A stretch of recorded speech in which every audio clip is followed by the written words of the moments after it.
Good evening, ladies and gentlemen. Today, on behalf of Nisbat, I have the pleasure and honor to interview Major General Deepak Mehta. And today, the topic of discussion would be the incident that occurred on the Chinese border in Arunachal Pradesh on the night of 8th-9th December of 2022. General Deepak Mehta is a third-generation army officer. He's an alumnus of the Indian Military Academy. He's served in all the terrains in India and has commanded a battalion, a mountain brigade, and a division.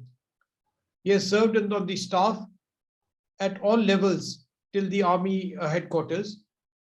He's also been an instructor at the Indian Military Academy and the Army War College. General Deepak Mehta, I begin by asking you a very simple question.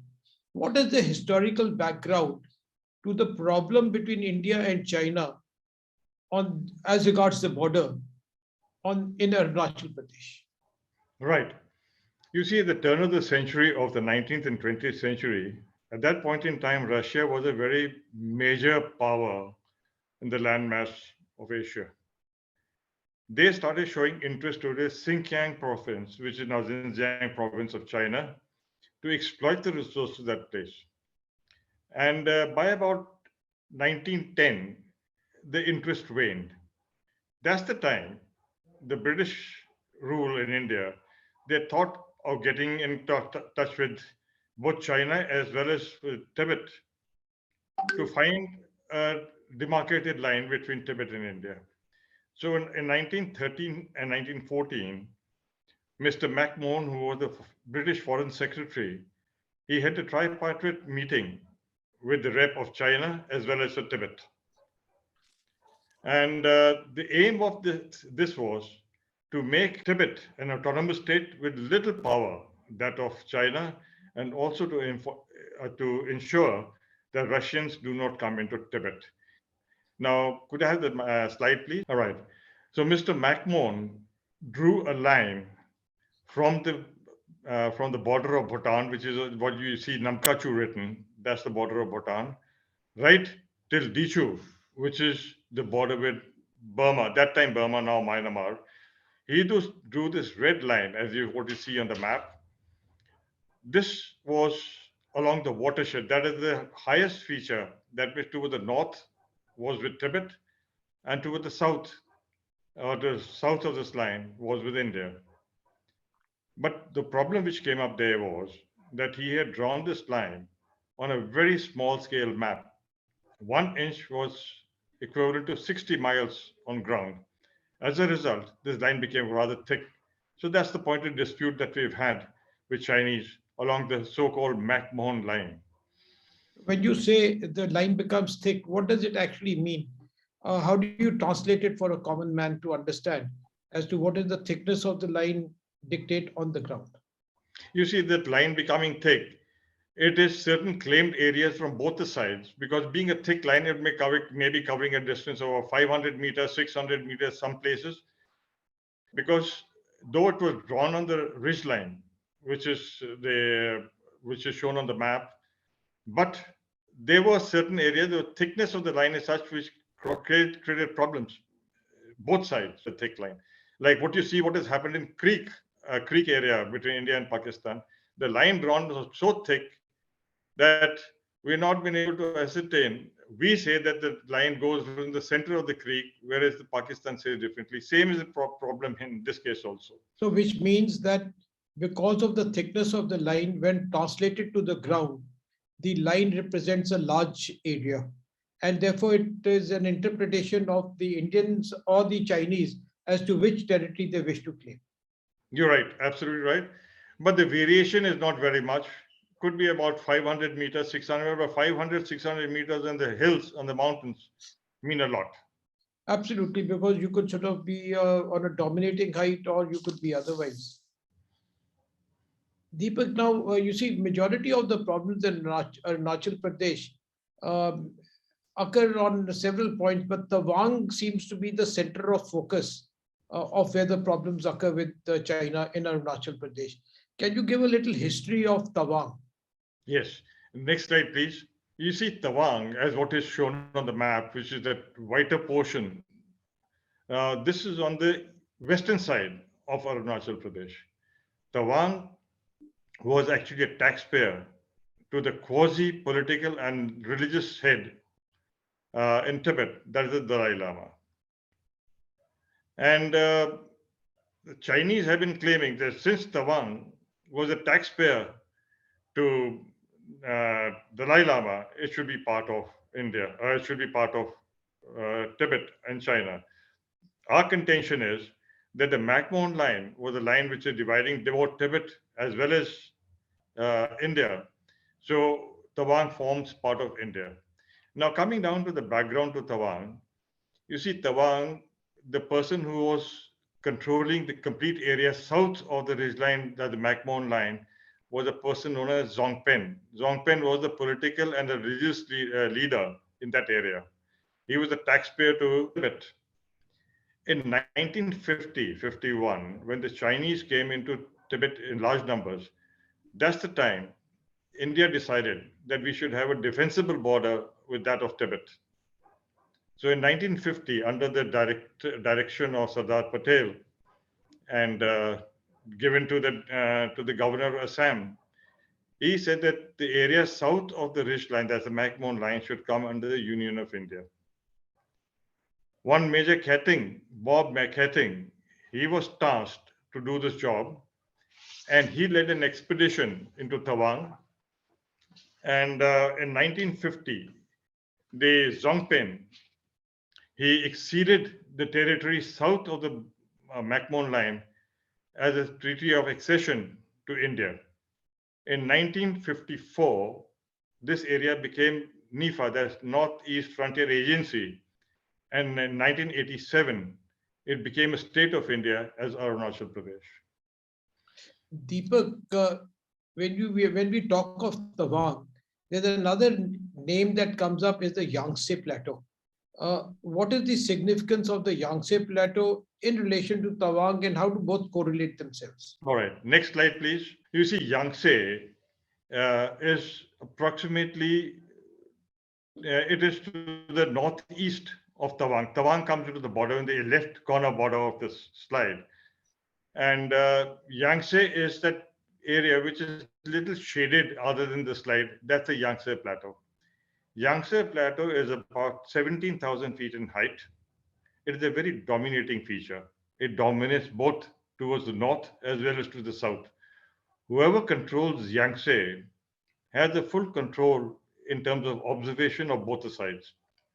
Now, as far as this area is concerned, there were basically two contentious points. One was the holy water fall, which is, if you see the three dots in this, the left dot, that's the holy water fall, and Yangtze Plateau per se. Holy water falls into our side of the LAC. The Chinese Tibetan have been visiting this place because there's a monastery here, and they've been visiting. But after what the Chinese have done in Ladakh, in Chomar area, they're not permitting our graziers to take the cattle across our claimed area of the LAC. As a result, we have stopped those Tibetans from the other side to come to this monastery at Holy Waterfall. As far as Yangtze is concerned, which is a little shaded other than the other side of the other slide, this was actually grazing ground, which was being utilized by both the graziers of Tibet side and our side. Now, we have also stopped the graziers coming from the Tibet side, and we occupy the ridgeline of Yangtze. And this ridgeline is actually, we have got a couple of posts or defensive positions along the ridgeline. General, the hot springs is supposed to be some holy situation for the Tibetans, and the Chinese want that the Chinese side of the Tibetans should be able to visit, and we have also stopped their grazing. So these are two contention points as far as we are concerned with the Chinese on the Yangtze Plateau. Is that right? That's right. You see, all this has stemmed from what the Chinese have done. They're trying to change the status quo in Ladakh. They're trying to change the status quo in other parts, like, for example, even in Arunachal Pradesh. They want, if they start coming into this monastery at Holy Water Spring Fall, they're claiming that it's part of the area. So that is why we stopped them. So I think Similarly, the case, it's a very sorry, good situation to be in when we as Indians have stopped them from venturing into India, or the Indians are not allowing them to sort of come and visit the monastery, as well as let them sort of graze their cattle on the Yangtze Plateau. they are claiming this monastery to be since the Lama who set up the monastery, they claim had come from the other side. They claim that this holy water fall is in their area, which is not so. It is towards our side of the LAC. Now, on the night of 8th, 9th December, there was a skirmish between the Indian troops and the Chinese troops. Can you explain as to what exactly occurred on that day? And then why it occurred, we'll go into later. But if you can just explain the sequence of events that probably unfolded on the night of 8th, 9th December 2022. All right. You see, by the end of last week of November onwards, there are troops which are deployed along the Yangtze, on the Yangtze area and the other areas. They observed a large movement of troops coming towards Yangtze.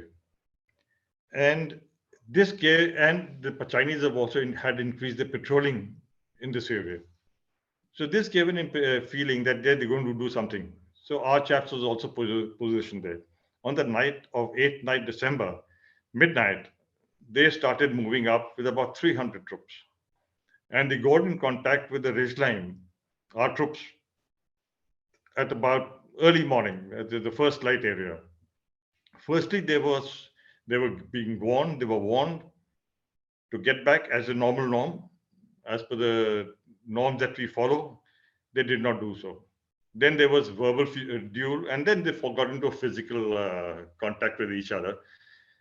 After this, the Chinese troops withdrew. Well, there is one report to say that about 4 or 5 Chinese boys, PLA troops, came under they were sort of held by our chaps, and they were released later in the evening. Why do you think that the Chinese would have done what they did? What would their motivation be? The motivation for them, what I feel is, firstly, the normal patrolling which has been carried out all along the LAC, small numbers, 10 chaps, 15 chaps, but coming with 300 people, they apparently wanted to establish a foothold in the area of Yangtze to dominate that area or push back our own border posts which were along the ridgeline. It has never happened in the past. They come 300 people is a very large number, and it feels that they wanted to establish a foothold and also exhibit the aggression to this our side. Amassing about 300 soldiers on the Chinese side and in such mountainous terrain at a high altitude area is not an easy job. Why have the Chinese been able to achieve this particular factor? That they have been able to get 300 soldiers to come to Yangtze area. Please come to the next slide, next slide. You see what the Chinese have done. North of Yangtze, the Nala which is there, or the river which is there, they have established military bases. For example, this particular thing is a village, border village where they established. They have done about 600 plus border villages along the LAC. And these border villages become the logistic bases and the bases for launching off any military operation. So they have a good communication system. And since Yangtze is a very dominating feature, the movement of troops into this area was observed.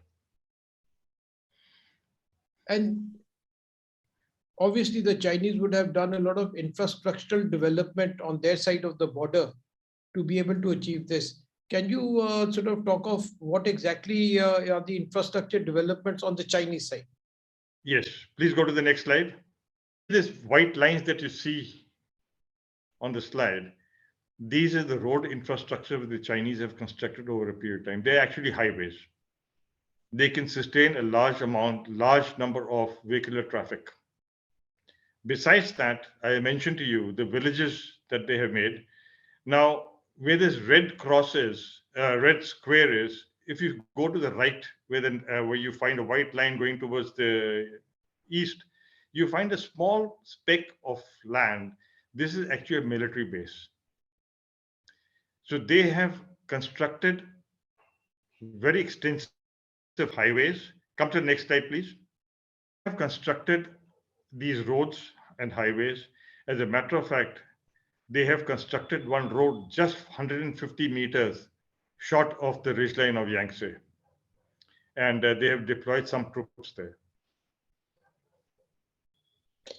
Deepak, what is the infrastructure development that we on the Indian side have done? All right. Next slide, please.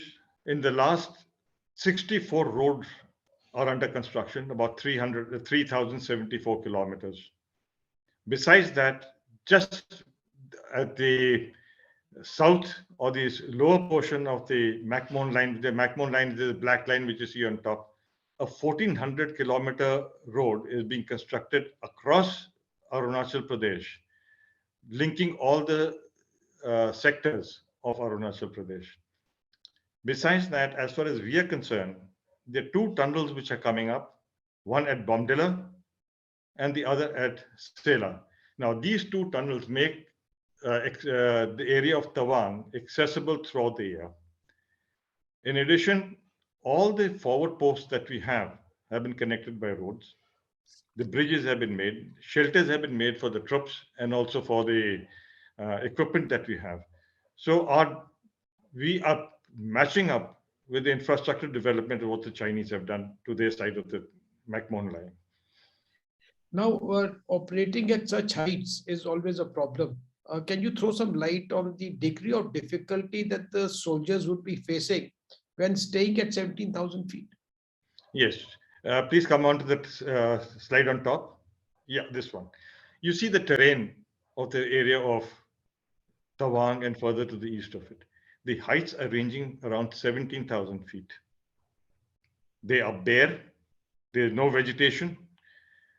And the lower heights, say at about 12,000, 13,000, there is extensive growth of rhododendron. But at these heights, there is no vegetation. And they're very steep slopes. The troops require acclimatization. You just can't put the troops there. They require, at this height, they require minimum 2 stages of acclimatization. One stage at probably 9,000 feet, and the second stage of acclimatization, 13,000 feet. So this is a very difficult area for the humans to be operating upon. So, Deepak, when soldiers are inducted into this area, how much time does it take for them to sort of go up from the plains and reach, let us say, Yangtze? How much time would they take to sort of actually be operational at Yangtze? Yep. You see, as of now, all the troops are deployed. There is no problem. But as you mentioned, coming from the plains, coming up to this height, the first stage of acclimatization is done to the south of Sela at about 9,000 feet.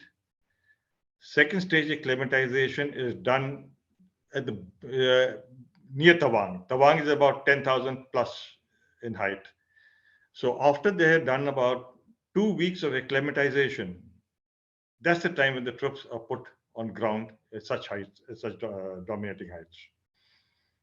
So that's a fair amount of time that they take, or a soldier will take to sort of really be fit for fighting at these altitudes. And Yes. Can you give an idea as to what type of clothing they sort of have available to them when they are at these heights? Yes. Now, earlier the clothing used to be extreme clothing, clothing, which is well protective, and the clothes are worn in layers, 3 layers, 4 layers. But now with this high altitude clothing which is coming in, it's much better than what it was earlier. People are well taken care of. So when you say well taken care of, what does that mean? What is the provisioning that they have which enables them to be well taken care of? Yeah, there's snow coats. They have, snow boots. They have snow socks. They have goggles with them. Then the vest, what we wear normally, in this high altitude, such altitude, you have vest something which is a net. The net holds the air and warms it up with the body heat. So their clothes are worn in about 3, 4 layers, and people are quite okay with that. Deepak, what kind of weapon do our soldiers have at this altitude?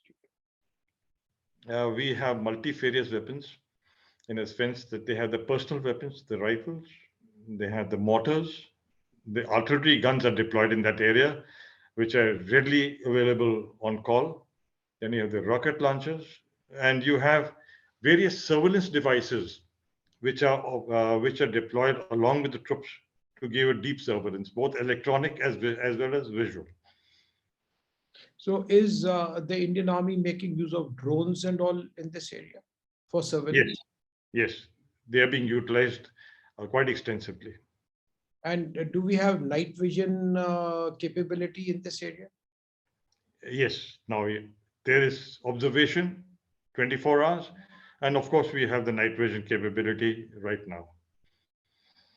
Are tanks also deployed in this area? No, there are no tanks. This is not a it's a non-tankable area. Uh, the tanks are deployed in the other sectors, but not in this area. How about the internet connectivity in this area, Deepak? It's coming up. It's coming up in a very big way, in a sense that I've been told that certain base areas have got connectivity on internet. Because let us say at Yangtse, if some photographs were to be taken of the skirmish, it would be very difficult to send it back because there would be no internet connectivity. No, that's not the point. We have our own systems. We have our own communication systems, which are quite potent. And the flow of information, both horizontally and vertically, is fast. It's not as what it used to be earlier. The things have changed uh, to the better. How holy is the hot spring? Sorry? How holy is the hot spring to the Tibetans? It's very holy, as I mentioned to you, because during the pandemic last year, the Tibetans across the LAC were worried about the pandemic which was coming up. So they asked this Lama to make an antidote. He threw a Rudraksh seed into the fall, and they say the water is purified. So it is both important for both the Tibetans from the other side as well as for us. When we say that, Yangtze, we spoke of it being a grazing ground also for the cattle or the animals. Now, what kind of animals exist in this area? And if there is no vegetation, what is the grazing ground going to do? Yes. You see, after the snow melts, you get the grass moss which comes up there. This is actually the animals in that area are basically yaks. So that's the place where the grazing for yaks take place. Deepak, thank you very much for enlightening us on the area of Tawang and the degree of difficulty that our soldiers would be having and the infrastructure that we've been able to develop in this area. And what we are looking at is the Chinese with greater infrastructure development. But I dare say that the Indians have now caught on to it. And it would be very difficult for the Chinese to do any misadventure in future in this area. I'm fully agreement with you. We are well up, and it's basically the 8 points along Arunachal Pradesh, which are contested by both, and we are well deployed or on ground to contest those 8 points which are there. On behalf of Nismat, I thank you, Deepak, for sparing time to sort of talk to us. And I look forward to meeting you again on some other military subject. Thank you very Thank much. you very much, Pawan. Pleasure speaking to you.